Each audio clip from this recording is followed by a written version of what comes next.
जय हिंद। आप सभी का मेरे डिफेंस चैनल पे स्वागत है। तो आज की डिफेंस अपडेट वीडियो में हम 3 सबसे बड़ी अपडेट के बारे में डिस्कशन करने वाले हैं। तो जो वीडियो की पहली अपडेट होगी वो JF-70 ब्लॉक 3 का कंपैरिजन हम रफाल के साथ करने वाले हैं।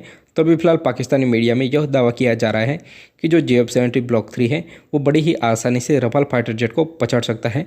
पर इस दावे में कितनी सच्चाई है तो इस दावे की हम पोल खोलेंगे। इसके अलावा वीडियो की जो नेक्स्ट अपडेट होगी वो लॉन्ग रेंज की लैंड अटैक क्रूज मिसाइल को लेकर आ रही है। तो अभी फिलहाल भारत के वैज्ञानिक इस मिसाइल को पूरी तरह से मेड इन इंडिया बनाने में लगे हुए हैं। अलावा जो वीडियो की तीसरी अपडेट है वो F-60 फाइटर जेट को लेकर आ रही है।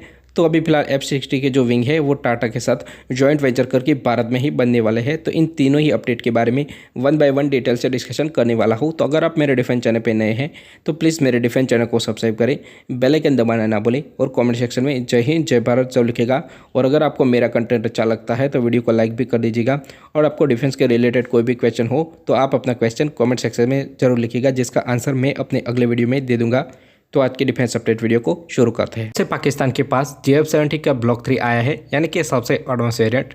तब से पाकिस्तानी मीडिया और पाकिस्तानी डिफेंस एक्सपर्ट जैसे पागल हुए हैं वैसी हरकतें कर रहे हैं।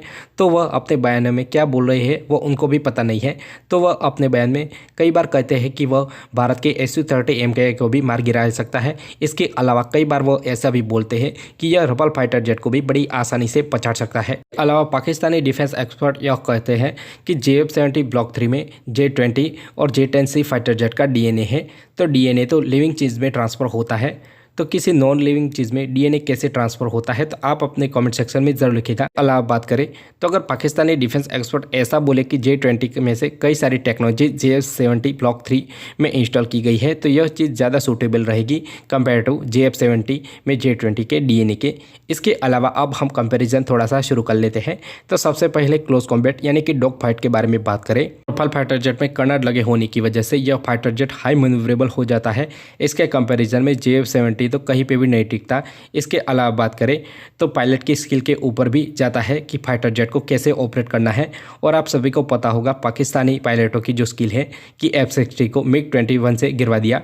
इसके अलावा बात करें तो शॉर्ट रेंज की मिसाइलों में जो रफाल फाइटर जेट है उसमें माइका नाम की इंफ्रारेड मिसाइल लगी हुई है। इसके कंपैरिजन में मेड इन चाइना यानी कि PL-10 मिसाइल JF-70 ब्लॉक 3 में लगी हुई है। तो पाकिस्तानी डिफेंस एक्सपर्ट का यह कहना है कि जो PL-10 जैसी मिसाइल आज तक दुनिया में बनी ही नहीं। पाइथन 5 और माइका IR जैसी घातक शॉर्ट रेंज की मिसाइलें जो कि 360 डिग्री अटैक भी करती है। इसके अलावा एक बार टारगेट छूट जाता है तो रिटर्न उसके ऊपर फायर भी कर देती है। ऐसी मिसाइलें क्या मजाक है। वैसे बात करें कि पाकिस्तानी डिफेंस एक्सपर्टों को यही चीज़ लगती होगी कि जो चाइनीज़ मिसाइल है वही one of the best missile है। इसी चीज़ के चलते हुए यह PL-10 मिसाइल को दुनिया की बेस्ट मिसाइल बता रही है। तो हो गई शॉर्ट रेंज की बात। अब लॉन्ग रेंज के बारे में बात कर लेते हैं, यानी कि बियॉन्ड विजुअल रेंज के बारे में।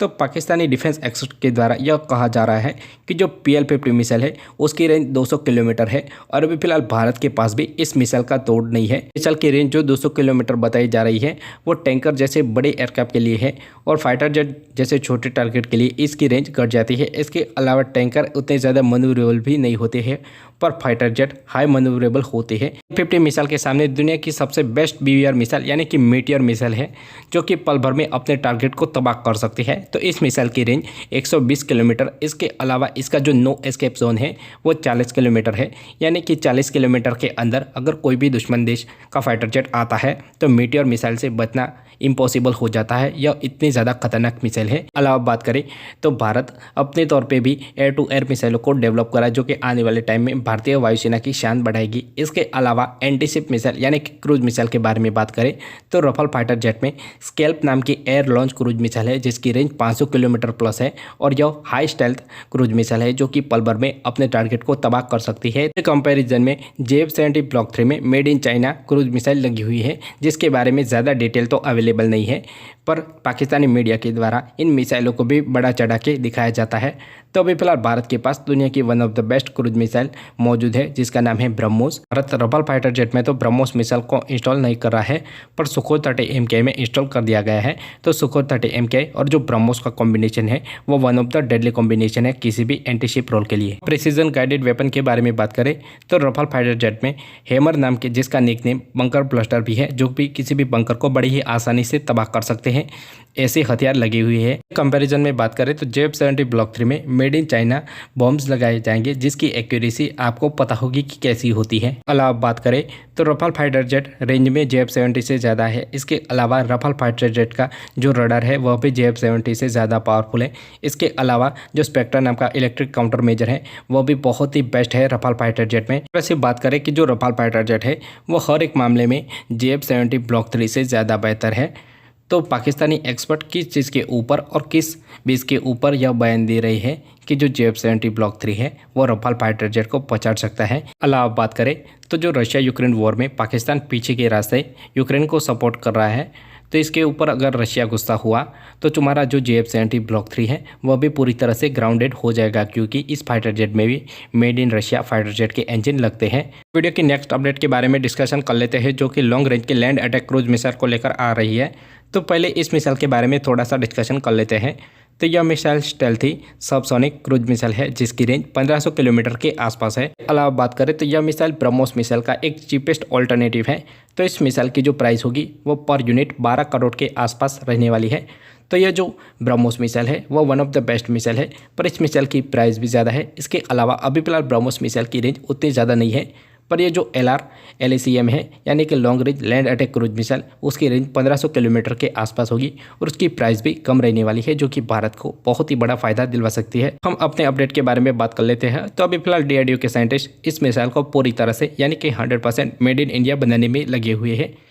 तो अगर भारत कोई भी देश के साथ जॉइंट वेंचर करके भी कोई मिसाइल को डेवलप कर लेता है जैसे कि ब्रह्मोस, और अगर किसी दुश्मन देश के साथ भारत की फाइट हो जाती है तो उसके जो पार्ट है वो तुरंत सप्लाई नहीं होगी, तो कुछ टाइम पार्ट सप्लाई करने में लग जाएंगे रशिया की ओर से। पर अगर वही मिसाइल 100% मेड इन इंडिया होगी तो भारत जब चाहे जितना है उतने पार्ट को बना भी सकता है। इसके अलावा 100% मेड इन इंडिया होने की वजह से भारत के जो पैसे हैं वो भारत में ही रहेंगे और जो मटेरियल है वो भी भारत का ही यूज़ किया जाएगा। अलावा बात करें तो 100% मेड इन इंडिया होने की वजह से इस मिसाइल के एक्सपोर्ट के लिए भी हमें किसी अन्य देश की परमिशन की ज़रूरत नहीं रहेगी। तो अगर भारत की जो ब्रह्मोस मिसाइल है उसको अगर एक्सपोर्ट करना हो तो भारत को रशिया की परमिशन भी लेनी पड़ेगी, पर इस मिसाइल के साथ ऐसा कुछ भी नहीं होने वाला है। वीडियो की नेक्स्ट अपडेट के बारे में बात कर लेते हैं। तो जो F-60 फाइटर जेट के विंग्स है वो टाटा कंपनी के साथ जॉइंट वेंचर करके अमेरिकी कंपनी भारत में ही बनाने वाली है। तो इस चीज़ से अमेरिका का क्या फ़ायदा होगा?